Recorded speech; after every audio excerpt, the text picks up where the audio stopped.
5 seconds. Start. Mr. Vice Chairman, sir, this bill seeks to provide a special machinery for the removal of grievances of certain categories of employees, particularly in the sectors of state and central government services, local bodies, and the like.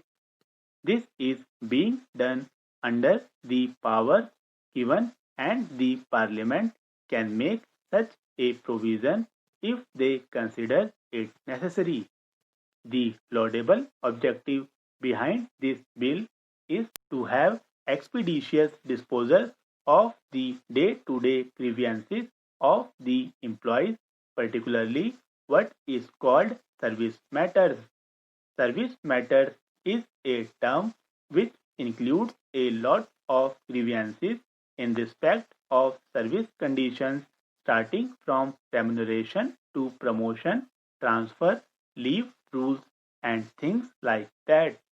I welcome this aspect that this bill makes provision to include all aspects of service conditions and makes provision for an employee to go to an administrative tribunal for seeking justice. The bill is welcome to the extent that it at least seeks to have an expeditious disposal of the grievances. But at the same time, we have to see how this is sought to be done. I would refer particularly to the composition of the tribunal to which references have already been made.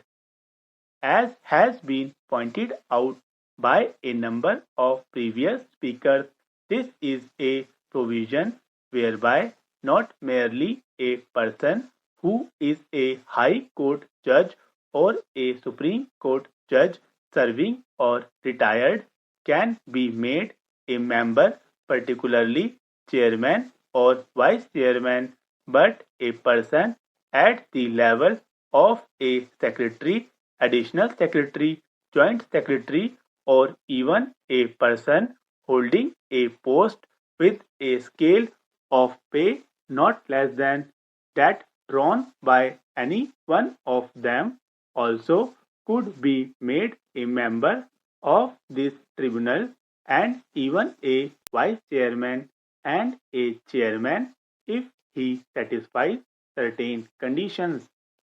Here is my objection to the appointment of such a person for obvious reasons that he is the person who during the course of his service has also take certain action against the employees working under him.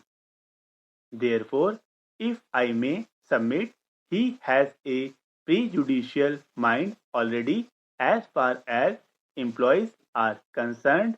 We are trying to provide an appeal or justice rendered to a person who is aggrieved, and he must feel that not merely justice is done, but that justice appears to be properly done, and unless that is ensured, it is no use having these provisions.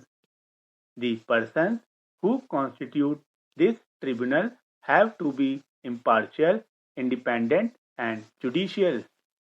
I cannot believe that a person who has served or who has been in service can be a person who can satisfy this qualification. The man has to act not merely fairly and justly, but he should not also act arbitrarily or mechanically without application of mind. This is very necessary if proper justice is to be done. Otherwise, the whole purpose, the laudable objective of this bill gets destroyed, gets nullified. That is why the proposal which has been made for reference of the bill to a select committee needs to be considered with all seriousness, and I hope the Home Minister would agree to that proposal. Regarding applicability of the bill, it was stated by the minister that persons who are governed by the Industrial Disputes Act, particularly in respect of the matter which are covered by the Industrial Disputes Act, are not covered by this bill. This, in my opinion, takes away a large chunk of employees, particularly the industrial employees and even the employees of the local authorities who are governed by this act. There is not a single matter which cannot become an industrial dispute under the Industrial Disputes Act. Therefore, the coverage of this bill becomes less and it does not cover as many persons as is envisaged or as is sought to be made out by the minister. Then, as compared to the present way of getting the grievances redressed, the means of going to the High Court and other avenues will not be available now. Of course, in that respect, the present bill gives an advantage in that the time factor will be reduced.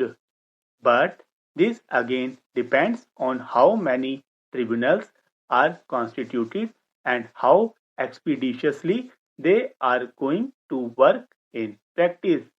The whole thing depends on that. Looking to the number of complaints, which I think is 62,000, the number of tribunals should be in proportion to this number so that the complaints are redressed as early as possible. This is as far as the period is concerned. As far as the location is concerned, there is no specific advantage.